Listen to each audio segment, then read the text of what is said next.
Hello, everybody. Welcome to Book Clinic with Happiness. And of course, just as I always tell you, that I remain your amazing friend, Happiness, because I care so much about your well being.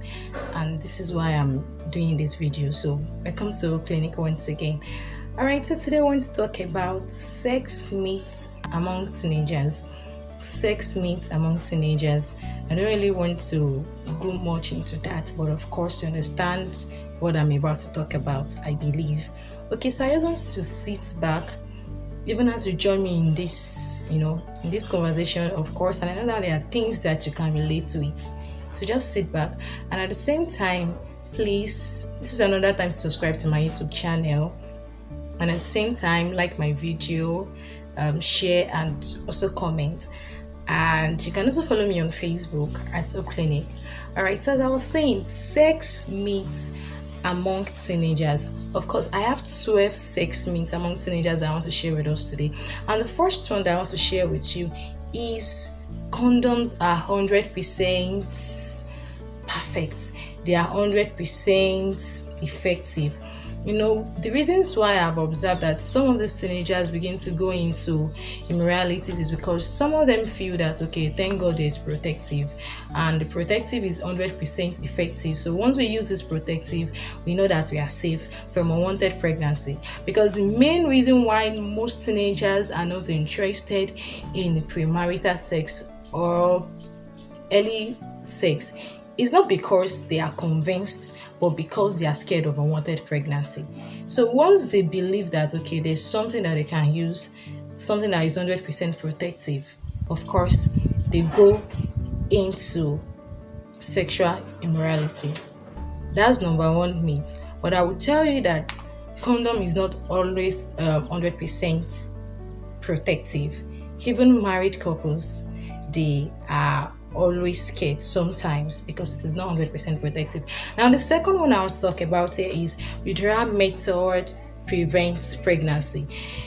Even the married couples who are using this withdrawal method, they're always kind of, scared. They're always kind of skeptical.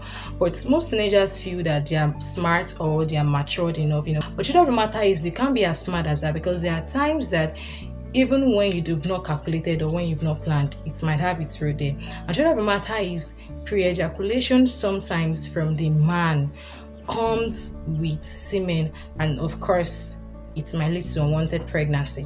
So please, you need to debunk that belief as a teenager that you're watching me. And in case you have teenager around, please, you can share this video with them. Let them see this and let them watch this. Right, the second sex myth among teenagers is you can't get pregnant the first time. So persons actually feel that, their first sex, they can't get pregnant. But the truth of the matter is, it's not true, because it varies depending on the work of God, depending on the body and depending on nature.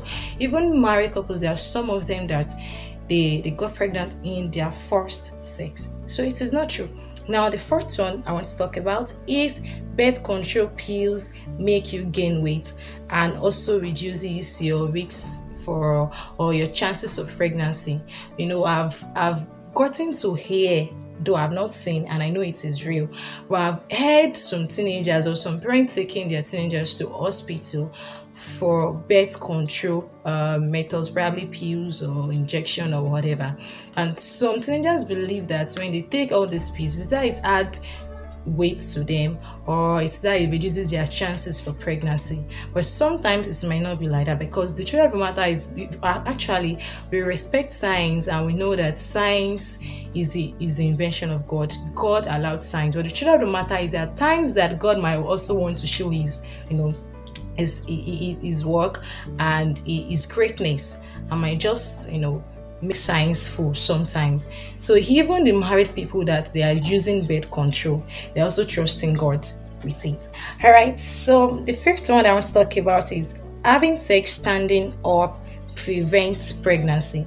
Now, I want to tell you as a teenager that irrespective of where you have the sex or how you do it, it has nothing to do with pregnancy. Pregnancy comes in if God permits it. So when I'm telling you, whether you have it while standing or whether you have it while sitting, or you have it in the shower, or you have it in the room, or you have it anywhere, it still doesn't stop pregnancy. It still doesn't stop pregnancy. So get that to your mind, please, as a teenager. okay, or probably as an unmarried person or as a youth, because this is obviously be important, will be, will be useful for the youth, for a youth listening to me. All right, now the sixth one is sexual transmitted infections only happen to bad people. That's what some teenagers or some youths think. They think that this thing only happens to bad people, and so far I'm a good person, it will not happen to me. But the truth of the matter is, as many persons that have started having sex, such person is prone to sexual transmitted infection if care is not taken. So you not having sexual transmitted infection doesn't has nothing to do with you being good or bad. So far you have sex, yes, you are prone to having sexual transmitted infection. So you need to get that to your mind as a person. Now the seventh one is using two condoms provides extra protection. There's no difference. There's no difference. In fact, it even make the things uncomfortable. So there's no difference from using two protective or using one protective. Condom is condom, and of course they just tell us that it's not 100% protective. You can't be 100% sure of it. So you get that to your mind and keep that in mind. So now the ninth one is, some persons, especially for female teenagers, they do say and they believe that not having sex early will make you have pimples. I don't know where that is written and I don't know where that is medically, but that's not the truth. That is false. It is not the right information, because there are so many persons outside there, even married people, that they've had sex but still they have pimples on their face. So pimples has nothing to do with sex. Sometimes pimples might even be hereditary. Yeah, and of course there are some persons that part of their menstrual period symptoms is pimples. Yes, so it has nothing to do with sex. Now the 10th one that I want to talk about, of course we are moving gradually to the 12th one. Now the 10th one I want to talk about is that not having sex as a male will kill you. There are so many persons that they believe that if you are a male and you've never had sex, or you didn't have sex as early as possible, that you will die. There's nothing like that, because they believe that there should be a release of sperm. So if you don't start releasing the sperm early enough, you will die. But there's nothing like that. You are not going to die. There's no death. It has nothing to do with your life. Of course, it might be kind of discomforting, because this urge, God kept it there for every man to express themselves. But at the same time, there is a measure added to it. Of course, I'm going to say that at the end of this minute. But at the same time, I'm telling you that not having sex at an early stage as a male will not kill you.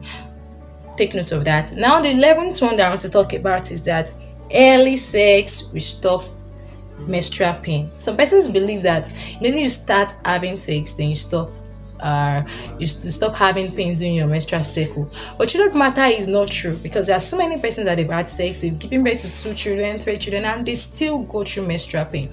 So menstrual pain has nothing to do with sex. It has more to do with probably what you eat. That's not something to do with your body system. Actually, it has nothing to do with sex.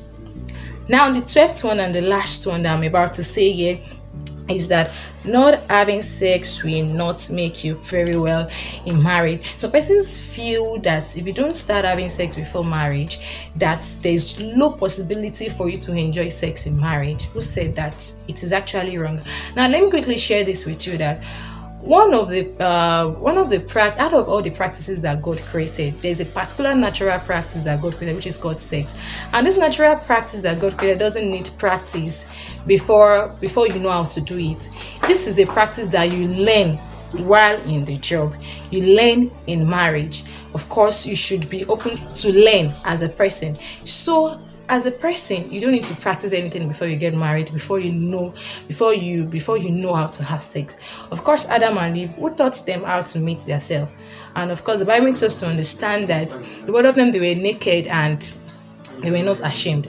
And what else can make two persons to be naked? Supposing you're okay, of course, sex. So what I'm telling you is that you don't need to practice anything before you get married, but you need to know that it is a particular practice that God has created naturally to be learnt even while you are in the business. Do you understand that? And I'm still going to say this, that as a person, much more beyond this, even as we begin to abstain from all these myths, because all these myths I've said, they are not true. But I want you to understand that God's dealing for every man is beyond this.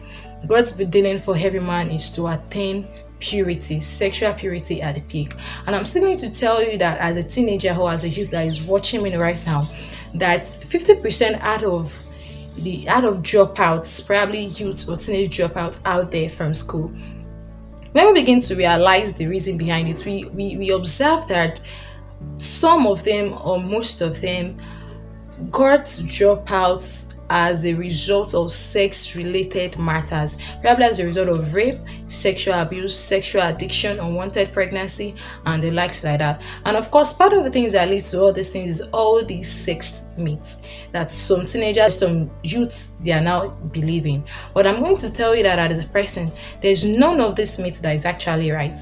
Please, you need to debunk all this belief and erase your mind of all this belief, because the truth of the matter is unwanted pregnancy might make you to be less productive and of course might affect the plan of God for your life as a teenager and as a youth. So I'm telling you today that as a person, God requires of us purity in all aspects of life.